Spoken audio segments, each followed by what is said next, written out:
Y'all doing that? Y'all know, like, before we get into the math, how much does it cost for us to go to a basketball tournament? Just effective. 700. Oh, that's a high yes. So about 400 to 700. So you figure if we're playing in 4 tournaments, how much do you think we're spending out for that? First, for tournaments. We'll say 500. We're playing in 4 tournaments and it's 500 a tournament. How much do you think that is? All right, y'all, who can do the math for me? 2,000, right? Yeah, so we had $2,000. Now, do you know how much it costs to rent a gym when not here, what you're going to need to do? Like when I'm at Warriors, you know how much that costs? And I get it 50% off. So you know what it costs 50% off? Yes. Well, that's, well, I got to do a minimum of 3 hours, and it's $80 an hour. So it turns into $240 a night. So then you do the math, we're probably going to have to practice 10 different times. So then what's 240 times 10?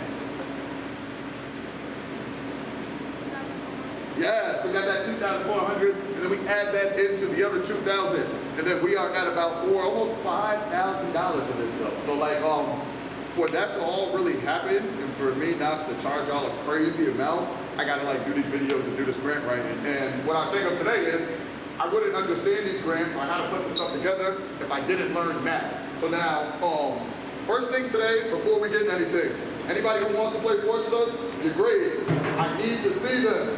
If I don't have to see them by, we'll say like April 15th, I'm just crossing you off. That should make it April 21st. If I'm got by the 21st, you're just not on the roster for the 29th. As of right now, we are scheduled to be in New Haven at Hill House and the Field House, playing on April 29th in the tournament. And then we're looking to try to play every weekend in May though. So April is a month where we're gonna start to have some Tuesday practices, probably in a bigger gym. I'm trying to get somewhere in New London, but I might have to go outside of New London. I'll meet with y'all parents. Right now, I got Montville High School as one spot that I got. I'm working on getting more, but I'm not sure what's gonna come through. The guys that are in New London and possibly couldn't have a ride, I can pick you up, or we can find a way to get you there though. So everybody will have a way to get there, just to get everybody there. April vacation, and for most of y'all, it's like April 8th through like 18th or something like that. Let me know your plans as it gets closer. If we all are around, because we don't have school in those other places, I can possibly get us some scrimmages for some other teams in basketball during April vacation. But that's only if you guys are going to be around. I don't know everybody's schedule. So for people who want to play basketball, I'm going to have a parent meeting like around April 1st and a couple different times. So at that point, just let me know if you'll be around or not. Like, don't want to schedule it if y'all not going to be here. And then the first tournament. All right. What we're going through today, which I don't plan to go over 15 minutes with y'all, is just these 3 things. And one thing, like, I'm in the high school a lot. I was there today, and math is one of the things that we struggle with drastically in our community. And I just want to make sure that we actually understand why we do math, and make sure y'all ain't one of the ones. I met a lot of high school people today who are in some rough situations, who are about to go into this world and have no idea what to do, and who kind of wish that they understood some more stuff when they were younger. So I kind of opened the door to like the things to y'all, so y'all don't go through that same boat. You won't need to take notes today, so it's all good. We'll just talk about it, and then there's some other stuff that we're going to do on the computer, which is here, which I'll explain, and then from your accounts from there, I'll be able to kind of follow you with math. So we don't need to all write this down. Now, first question. Why do you think math is important? Who got to answer for me? Jaden. Yeah, that's true, but what part? Let's be a little more detailed. So successful at what? What part of life? Janali. Yeah, very important. Counting your money. Yeah, counting your money. Now, one thing I'll say, right, and I did this with a high school kid, because like with my line of work, I gotta write grants, so then I'll get a lump sum of money, whatever it is, and I gotta distribute that money to pay other people to make sure everything kind of works out right?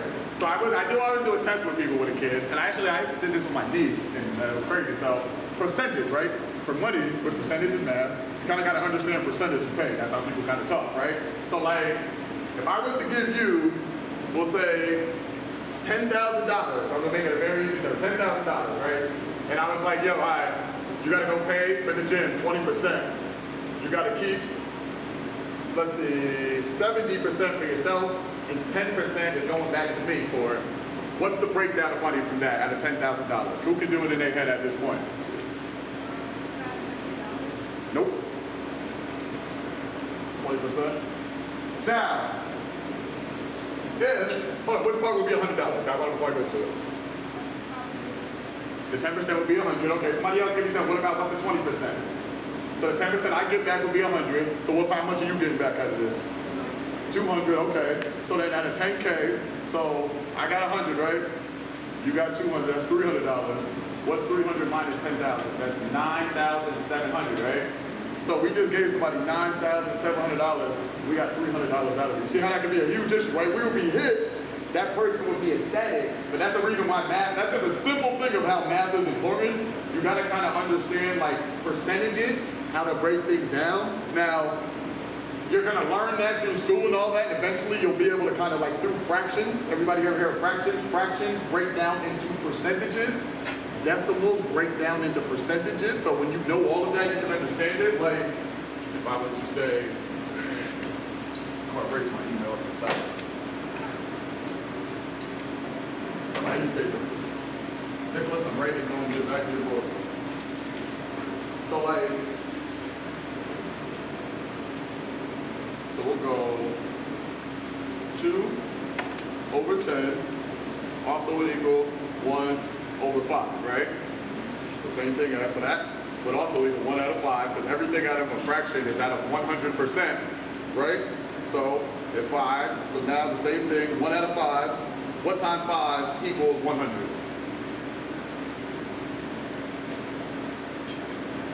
What time? What times? Okay, so that's anything? Yes, 20. So 1 out of 5 equals 20%. 20% as a decimal equals 0.20. They all equal the same exact thing. Now, I don't expect you all to get all this right now, but one thing I know is in school, there's going to be parts where your school goes through the fraction. You go through the entire portion of it. They're going to go through the decimals.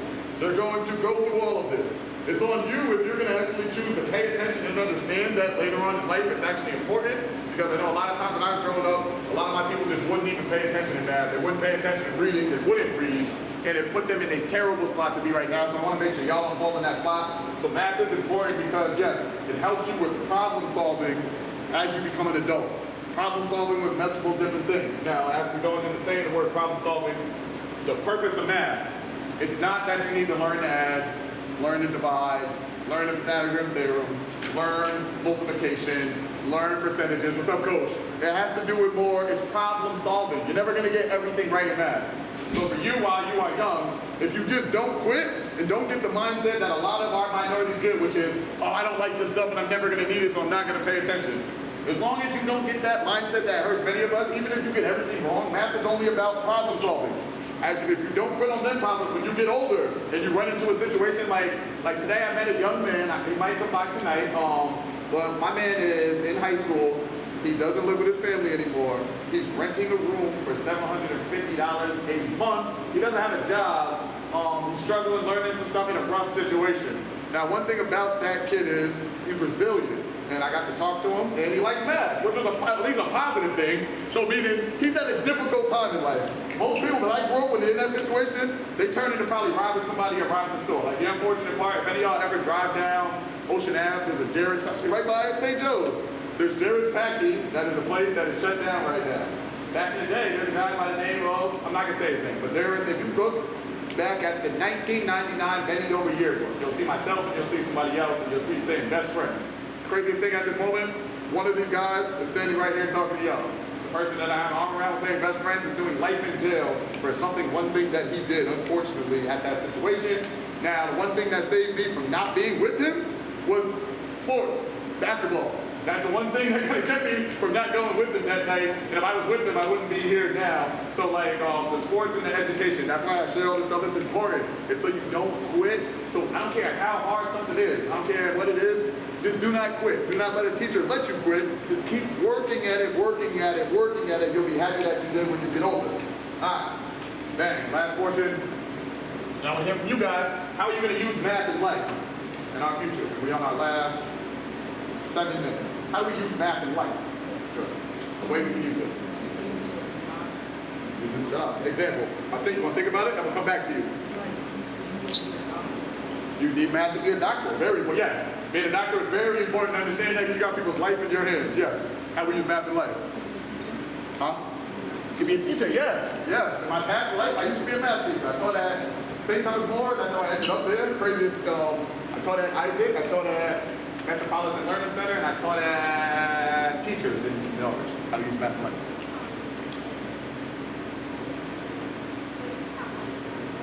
Yes, very important, yes. If you don't count your money, then you got to pay somebody else too.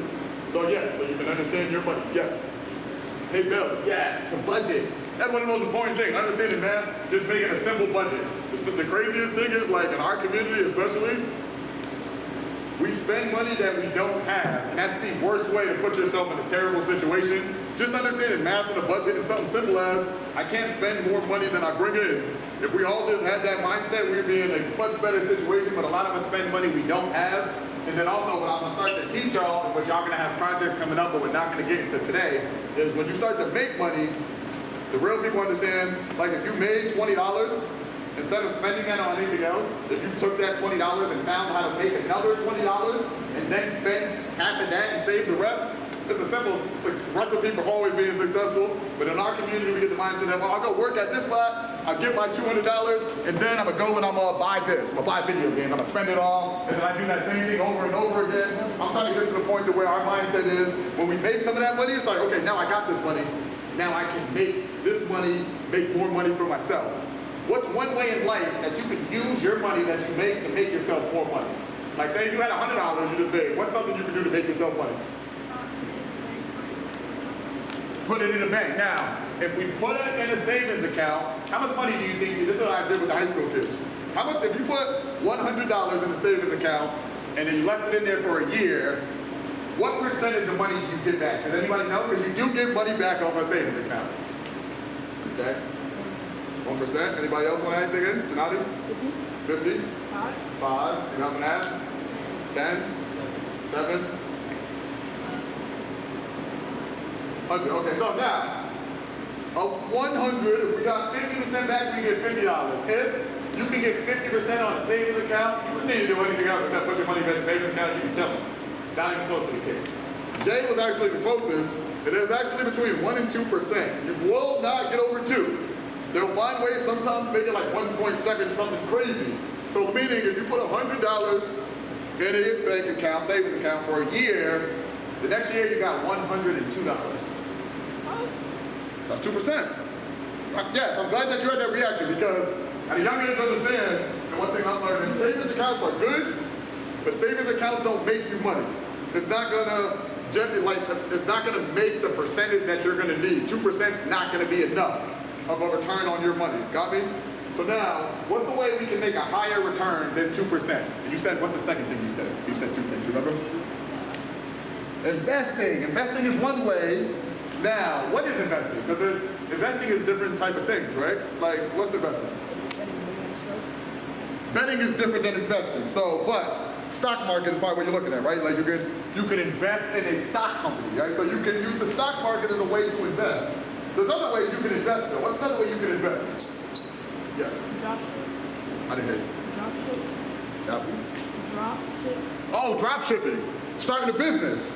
Yes. You can invest in, he said drop shipping, which is a type of business, but yes. You can use that money to then put it towards something that then makes you more money, which would be starting a business. So yes, you can start a business. What's another way you can invest kind of outside of stocks, outside of business, something else you can do? Housing, real estate, yes. You can get into real estate and flip houses, which is not a bad job. People make good money off of that. What's another way something we can do? You got anything else? Trading, yes. So stocks, yes. Trading, yes. Fantastic. So there's multiple things, but that was actually a good one. One other thing I'll add is like when you come into the gym, you are investing in your athletic ability.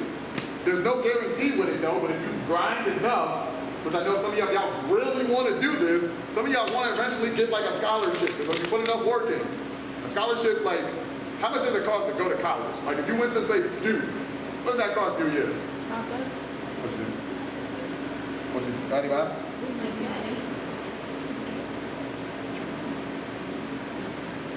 So it's like between where y'all two are at, but by the time with inflation, which has been in every year, kind of prices go up on things. Right now it's probably like around 50 to 60, but by the time y'all get there, it's probably gonna be around 80 to 90 though. So then you do the math, let's just say it's 80. 8 times 4 is what, 32, right? So that means if you get good enough and put enough time into your game and actually get that dog, That's $320. A full scholarship for 4 years is a $320 event. That's $320K right there. Over $250,000 that they put into you. It's an investment. So putting time into these sports, putting time into your education is an investment for things later that you don't even realize though. So just by doing the work daily, you can invest in your life and make things better in your future. Now, we'll get into this more deeper. We're gonna have everybody in middle school, we're joining, so we're gonna compete on the basketball court, but we also are gonna compete in stocks. We're gonna compete in business, we're gonna compete in science, different things. So we're gonna be joining the state paper trading competitions, we're gonna be learning the stock market, we're gonna be competing versus other schools around the state to see if us together here can invest enough money to put ourselves on top. And the crazy thing with this, if we actually get top 3, you guys can earn yourself scholarship money for your future in college from the state. So it's something called the stock market game. We'll probably get into that next Wednesday. We'll start introducing that. Our younger guys, so if you're in elementary school, 5th grade, you're gonna be doing it. Younger than that, you're more gonna be on the math side. So like, I got some different resources. EverFi, and I'm gonna sign up, you'll all be using this here. EverFi is a financial literacy spot where I can get all you guys have accounts. Some of you guys who've been here already have an account with me. Some of you guys that are newer will make sure you get you one. Khan Academy is a spot where you can free get math lessons. So how we can utilize that, how it should be utilized.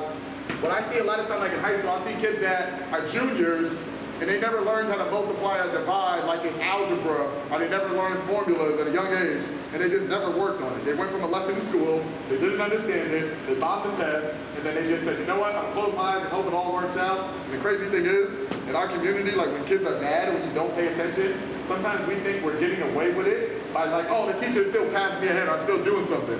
But in actuality, the teachers in their minds is like, this kid's never gonna be a success anyway, so I need to just pass them even though they don't deserve it, and push them ahead. And then if you constantly get used to that, you become an adult, there ain't nobody that's gonna just pass you ahead as an adult. There ain't nobody that if you don't know is just gonna give you a way on in. So what these schools actually do is when you act up, they're actually setting you up for failure in life. And if you ever wonder, look around the city like, damn, why is it so bad? Why did you have Betty Doe, your school was on lockdown a little bit because somebody was running around with a gun shooting stuff? Why are people that was there? No. Why is this stuff happening? These are all them people that, as y'all see them now, ain't paying attention to school. Ain't saying, hey, I ain't gotta worry about that. I ain't gotta do that. I'll make money a different way. My mom makes 20, or my dad makes 20. I used to be one saying, my dad makes $20 an hour. I don't gotta work. I'll get a $20 an hour job. $20 an hour job is minimum wage at this point. You're struggling if you make $20 an hour. And you ain't doing good at all. Not at all though. So like the mindset that we somehow got when we're younger, that cool mindset kills us when we're older. And the bad thing you gotta realize these school systems, they don't care. They want like a lot of you bad. Their mindset isn't, oh, I really care about this person. Let me work with them so they understand it. Their mindset is, get that behind out my class. I'm gonna push them on through. So as we there though, if we can use Khan Academy, say if you in math, you don't understand division and statistics or whatever was the lesson. You can go to Khan Academy after school, you can type in whatever your lesson was, they'll give you a bunch of different lessons from a bunch of different people, you can put the time in to learn it yourself, and then still, so you got that knowledge though. So just know, you're in school, so you can get that knowledge, and don't put yourself in a situation where a teacher makes you believe that it's okay for you not to be doing well. It's okay for you to try your hardest you can. I'm cool with that. It's not okay for you to not put your best foot forward doing work at something though. That's one thing that's not okay. So that's how we can use Khan Academy. And my younger guy's strategy is more of game format though. So it's like math, but it's kind of in game. So for your younger guys, instead of the stock market, you'll be doing some stuff on Prodigy, and then in time, we'll kind of go up to that. Just fully understand, I consider 5th grade middle school. So I consider middle school kindergarten through 4th grade. 5th grade is when I technically consider you a middle schooler though, so you do need to be learning this stuff. All right, questions or anything on anybody about math? All right, so things in the future we're gonna start doing, you all are gonna have to have a stock portfolio. We'll start working on that next week. You all are gonna have a business project. One project is gonna be a service project, which is something to make this community where we live in a better place. I'm going to support you with it, I'm going to help you with it, but there needs to be some kind of a project, different projects to be, hey, I want to start a garden down somewhere. I want to get some sneakers for kids that don't have sneakers so they can run. I want to get food to the homeless because there's a hunger problem. Whatever it happens to be, we're going to develop a service learning project to help our community, and then you got to develop yourself a business project. Something that you, if you were into business, something you can do. We want to start fostering that now, start learning about that, nurturing that stuff down though. Make sense? All right, fantastic job. Now, grab your chair. We can put From Bradley, this way, you 4, bring your chairs over there. From JC on this way, put your chair against the wall.